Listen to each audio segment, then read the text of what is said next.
Mother, why did Daddy switch to Postum? Your father says there's no caffeine in Postum, nothing to spoil your sleep. And your father knows best.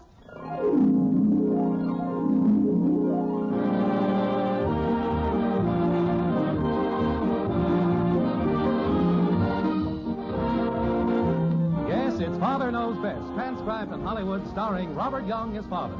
A half-hour visit with your neighbors, the Andersons. Brought to you by Instant Postum, the good-tasting drink that's entirely caffeine-free, and by Post 40% Bran Flakes, America's largest-selling bran flake.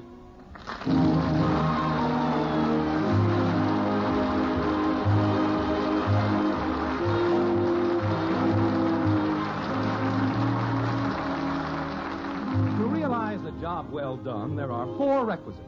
First, there must be a desire to do the job. Second, the know-how or ability to do the job. Third, the materials with which to work. And fourth, the tools themselves.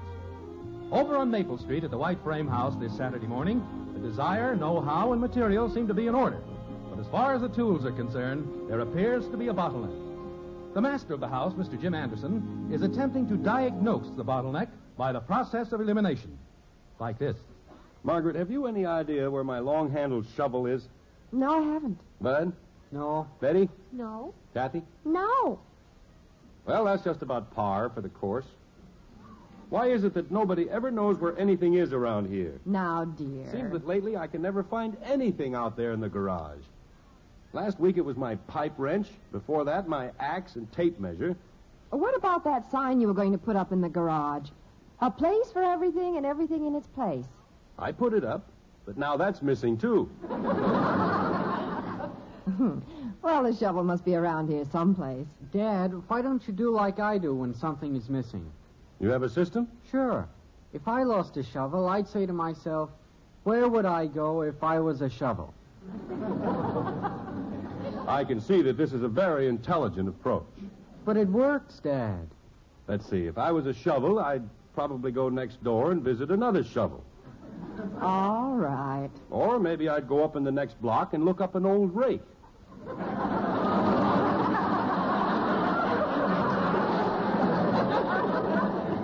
Bud was only trying to be helpful. Of all the silly suggestions. Oh, I don't know. It worked with me the other night. Yes, I'm sure it did. But it did. All evening long, I couldn't find my history book. So I said to myself, if I was a history book, what would I do? And then I said, I'd get lost. And sure enough, it was. Would you go over that again? Never mind.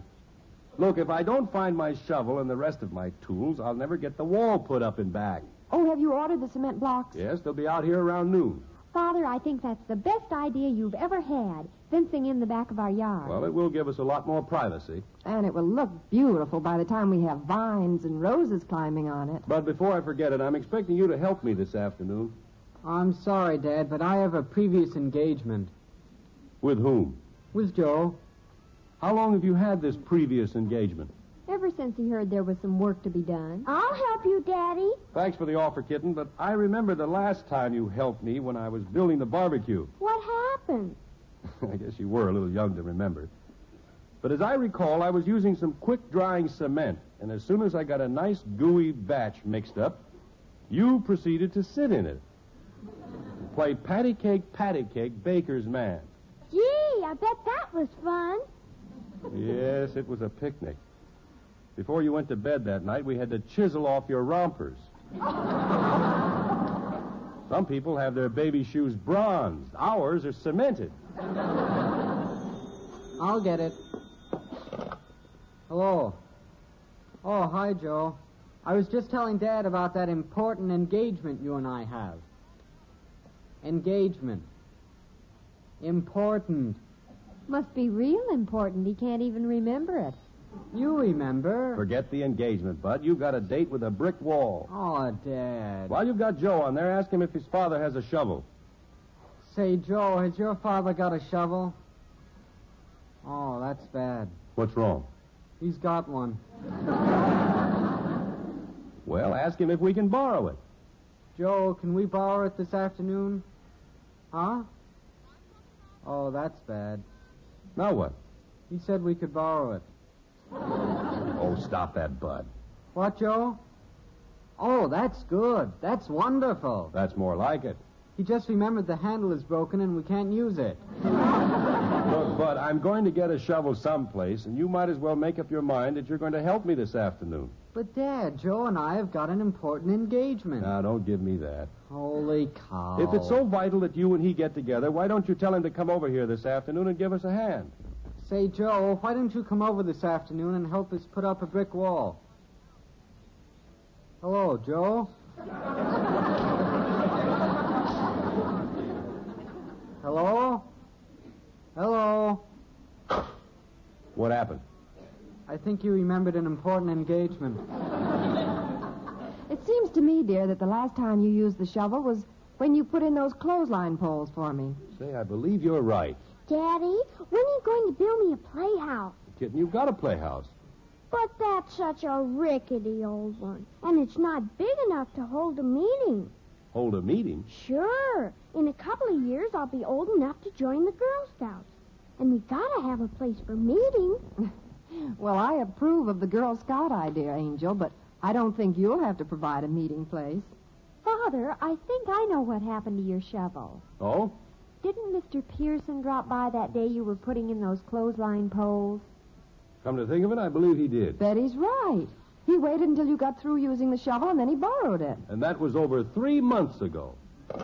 What's the Pearson's number? Kenwood 7911. I don't know of anything more annoying than people borrowing things and then... Oh, Fred. Jim Anderson.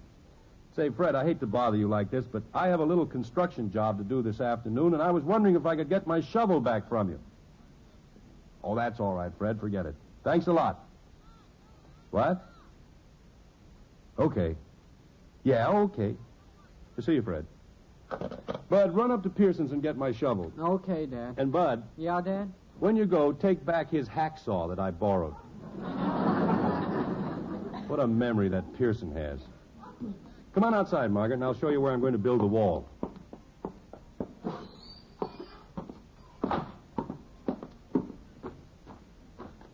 Now, where is the property line, dear? Right along here.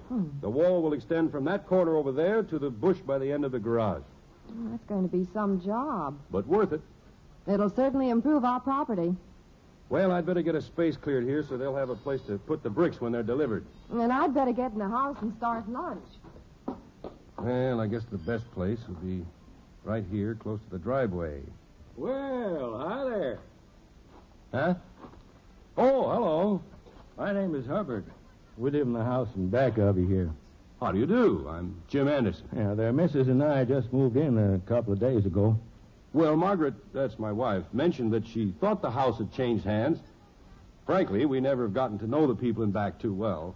Quite a few families moved in and out. Well, that'll be different now. The missus and I are making this our permanent home. Well, that's fine. We're from the northern part of the state.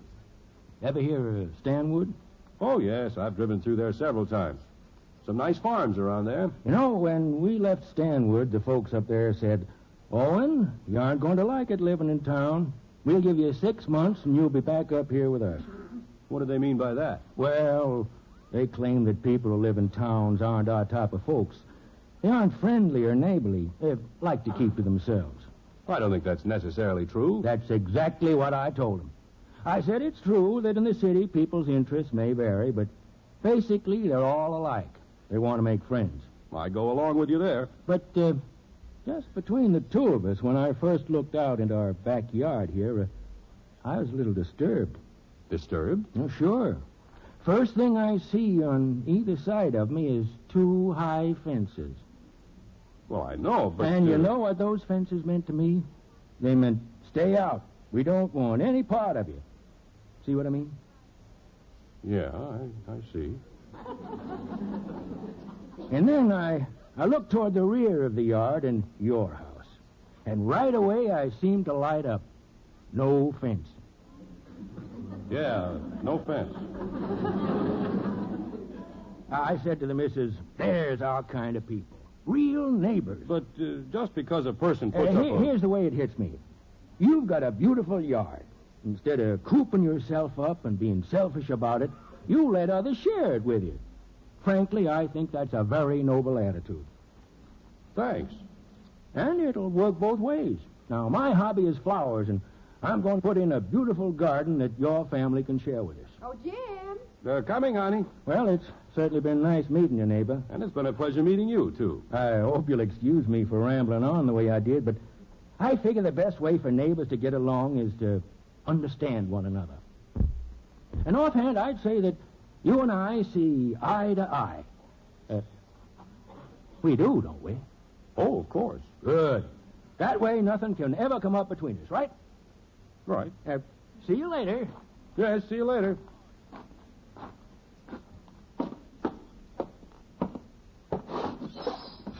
Dear, lunch will be ready in a few minutes. Honey, do you remember the phone number for the brickyard? It's in there by the phone. Anything wrong? No, I just met our new neighbor out and back. What happened? I'm not going to build a wall. What? Father, did I hear you correctly? I can't possibly build it now. Now you're talking, Dad. You stay out of this. You're just trying to get out of work. But, dear, this morning you were so enthused about the wall. I know, but this new neighbor's a real friendly fellow. And to put up a wall, well, it would Yeah, be... you can't go around offending neighbors. Quiet.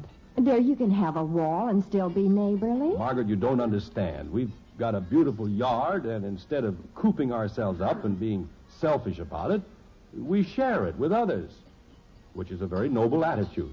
Very noble. Well, personally, dear, I think your reasoning is a little off. You know, I'd be the last person in the world to be unfriendly toward our neighbors. I realize that, honey. But I say if you want to put up a wall, go ahead and put one up. And you do want to put one up, don't you, Father? Well... It was your idea, and Mother and I agreed that it was the best thing that could ever happen. It'll look wonderful, dear. And give us the privacy we need. Watch it, Dad. You stay out of this. Daddy! Miss Gedden? The truck is out in the driveway with the bricks. Oh. The man wants you to sign this paper. Tell him to wait a minute. Dear, you aren't thinking of sending those bricks back. But what will I tell our new neighbor? Well, if it'll make it easier for you, I'll write a note explaining everything, and you can take it over to him. Yes, Father. What are you, a man or a mouse? Dad, are you going to let them talk to us like that? But quit trying to start something. I'm not. Kathy, hand me that slip of paper. I'll sign it. Holy cow. Oh, stop grumping. Here you go, kitten. Take it to the man. Oh, dear, don't look so upset. Margaret, if you had only been in my shoes and talked to this fellow and... Well, never mind. Bud, you can get washed up. We'll be eating lunch in a minute. It better be a big lunch. A guy doesn't put up a brick wall every afternoon. Betty, you can help me put the things on the table. I'll be right back. I want to go out and take a look at those bricks. Hi. Oh, hello again. Yeah, that's some pile of brick you got there. Yes, quite a pile. Hey, you've got enough bricks there to build a wall. Yeah, certainly have. Doing a little digging in your backyard, I see. Yes. After I talked with you, I went in and chatted with the missus. She was sure happy to hear that you and I hit it off so well. She's anxious to meet you folks. We'll be anxious to meet her, too. As I told the missus, just talking with you this morning made me glad that we moved down here. And we're certainly lucky to end up with such nice neighbors. And I'd say that we are very fortunate, too. And I can tell that you mean that. By the way, what are you going to build with the bricks? Bill? Yeah, with the bricks.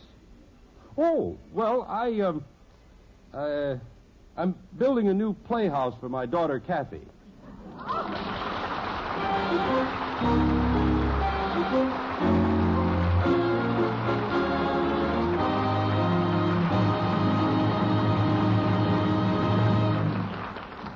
Poor Jim, he's really on the horns of a dilemma. But what about you?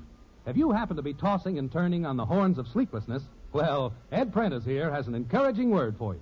Friend, I've got a mighty encouraging word for you, and that word is postum. Yes, sir, if you're having trouble sleeping nights or you're upset and nervous because of the caffeine in coffee or tea, Postum is the answer for you as it has been for millions of others. And the reason is just this. Postum has no caffeine. I mean no caffeine at all. Not a trace. Yes, Postum contains nothing to cause you sleepless nights or jittery nerves. But Postum does have this, a hearty, vigorous flavor. The more you drink it, the better you like it. Now, I can't promise that Postum will bring everybody good sound sleep because everybody isn't bothered by caffeine. Lots can handle it. But one thing's sure. You can find out fast if caffeine's the reason you're not sleeping or your nerves are on edge.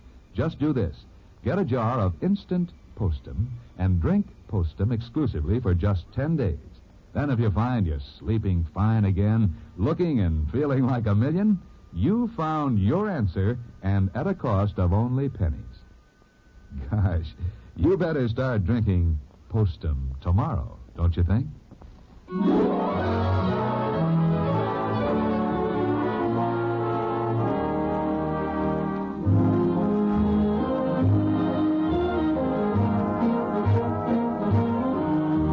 A brick wall means a lot of things to a lot of people.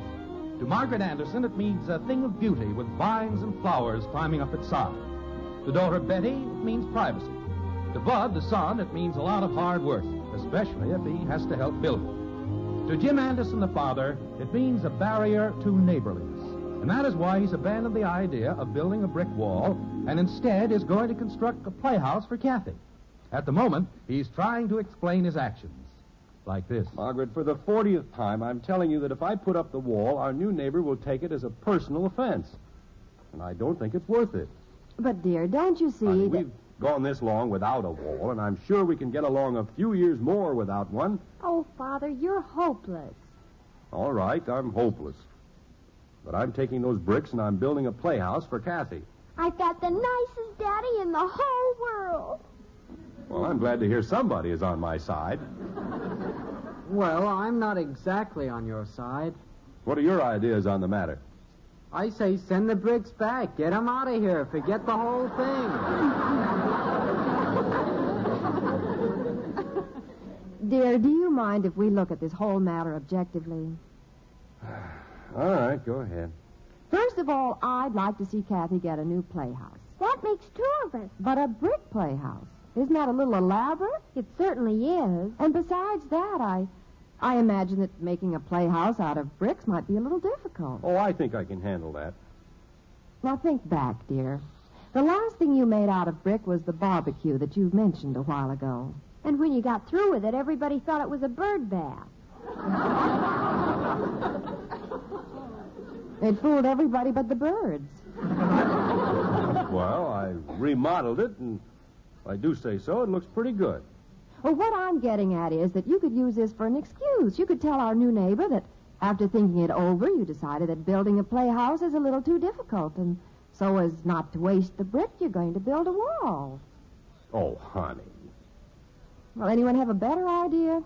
Yeah, send the bricks back. I don't know. You might have a solution there, Margaret. And it certainly shouldn't offend him. What about me? Now, you'll get a new playhouse one of these days. Don't worry. Why don't you go... Come in. Excuse me for intruding. Oh, hello, Margaret. This is our new neighbor, Mr. Hubbard. Well, how do you do? This is Betty, Bud, and Kathy. Oh, yeah? My, what a nice-looking family. I was just telling the missus about your plans to build a playhouse for the young one, and why, she delighted. She figures that any family that has the children's interests at heart that way must be all right. Yes, sir. But, Mr. The Hubbard, missus maintains that the families these days should do more for their children. Hooray! What? I said hooray. Cute little thing. Well, as I was saying... Mr. Hubbard, I've been thinking over the playhouse project, and I've changed my mind. Change your mind? Yes, I sort of rushed into it without giving it the proper thought. I'm afraid that making a playhouse out of brick becomes quite a construction problem, and it's more than I bargained for. Oh, nonsense. That's why I came over here. I'm going to help you. But the point is that I know nothing about making a playhouse out of brick. You don't need to. I'm an old hand at that sort of thing. What? Sure. Up in Stanwood, I used to help my neighbors build smokehouses. This is practically the same thing. Come on, let's get going. But, Mr. Hubbard, I don't want to put you to all this trouble. Trouble? After all, what are neighbors for?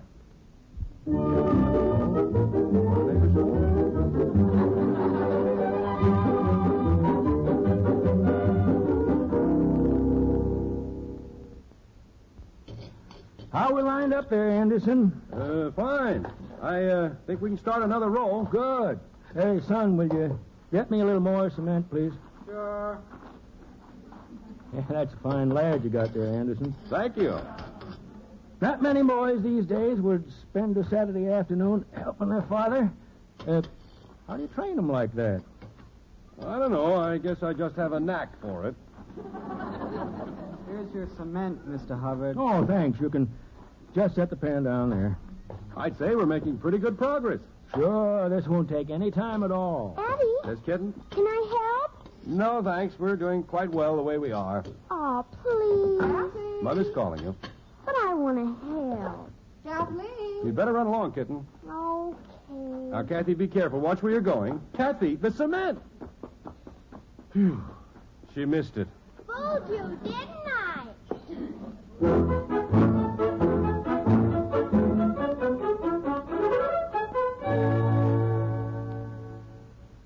Margaret, can you come here a minute? What is it, dear? Take a look at the playhouse from the kitchen window. Oh, it's beautiful. Simply beautiful. I still say it looks like a smokehouse. Now, Betty, let's not be bitter just because you didn't get the wall. Well, at least Kathy's happy. I'll say she is. Look at her with that gang of kids. Where did they all come from? I don't know. Kathy has friends she never knew she had. It's like a public park out there. Well, a playhouse like that is quite a novelty. Hey, kids! Get out of the flower beds. And here comes another swarm of them cutting through the neighbor's yard. There weren't that many youngsters on the Sunday school picnic. And look at that bunch showing up now. Well, I don't think these children are even from our block. I don't think they're even from our town. Well, we certainly can't put up with this. You're going to have to do something. But what? I don't know, but you'll have to do something.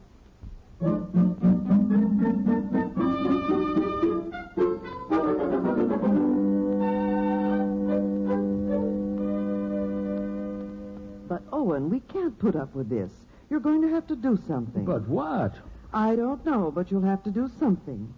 Why don't you go over and speak to Mr. Anderson? I would, but I don't want to offend him. But we can't have these children running through our yard like this all the time. But they aren't Mr. Anderson's children. I know, but they're coming over to visit his daughter. I just thought if you had a friendly chat with him. But we're brand new neighbors, and we're getting along so well, I don't want to go over there and start anything. But the fact still remains that with all these children running through the yard, I get nervous. And they're tramping down our flowers. I know, dear. Well, I do think it is only right that you do something about it. Yes, dear. I'll go over and talk to Anderson.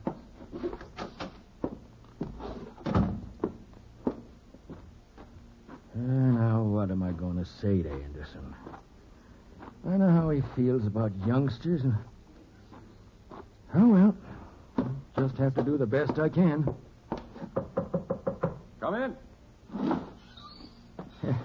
It's me. Oh, hello. Come on in.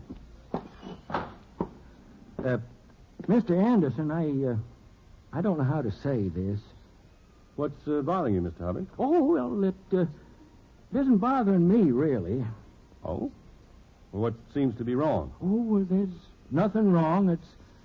It's just that, well, I'd sort of like to ask you something. Sure, go ahead. Promise me you won't get angry. Sure, I promise. Well, would you mind if I put up a wall between your yard and mine?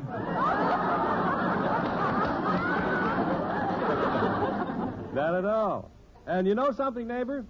I'll help you build it.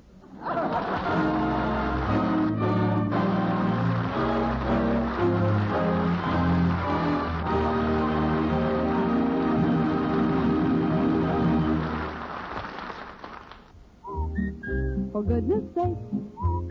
Eat Post brand flakes. So good and so good for you. Ladies, that's a swell little tune to remember, because it reminds you that life is swell when you keep well, and that new Post 40% brand flakes are good, and so good for you. That's true because something wonderful has happened to brand. You see, Post 40% brand flakes now have a marvelous new magic oven flavor and crisper texture that's downright delicious.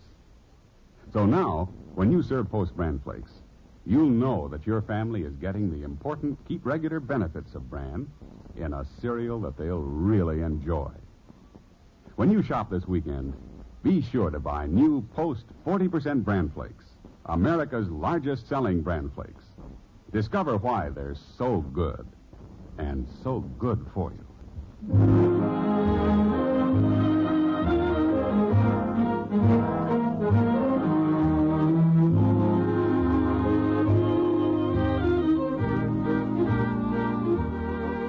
Well, there's a lot of new brickwork around the white frame house on Maple Street. Wall in the back, new playhouse for Kathy. Only one small problem seems to have developed with the playhouse. And Jim and Margaret are out in the backyard now surveying the situation. Like this. I can't figure it out, honey. What's that, dear? Well, Kathy and her friends played in the playhouse for about an hour, and then they left it. Well, you can't expect her to play in it every minute. Well, it's not that. She's back in the old playhouse, that ramshackle thing made out of packing boxes. Back to her first love, I guess. How do you like that? After Hubbard and I went to all that work, used all those bricks for that new playhouse. Well, it needn't be a total loss, dear. We can probably find some use for it. Maybe I have a thought. Careful now. Yes, sir. I'll pick up some fresh hams and some fish and a lot of hickory wood. What for? What for? Can't you see, honey? Betty was right. That thing will make a dandy smokehouse.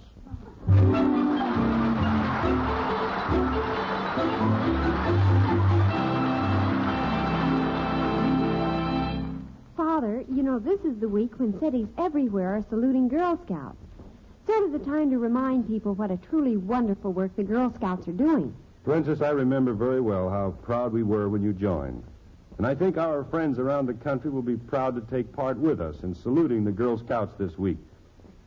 Let's all bear in mind the fine work this organization is doing and remember to support them wholeheartedly throughout the year. Good night.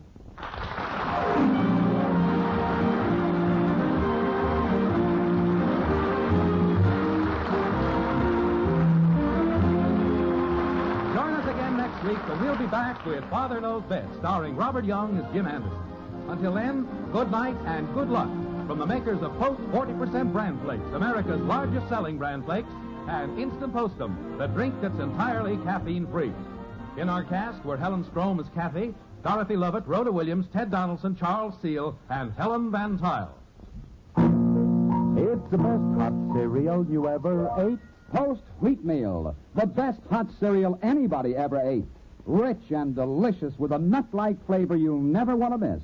And hot Post Wheatmeal is so good for you. Packed full of solid whole wheat nourishment, especially good for children. Post Wheatmeal takes just 3 minutes to cook.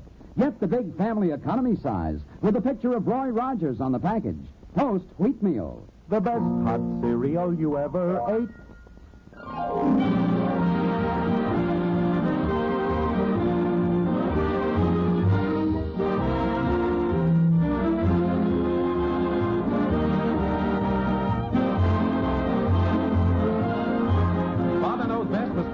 In Hollywood and written by Paul West and Dick Conway. This is Bill Foreman speaking.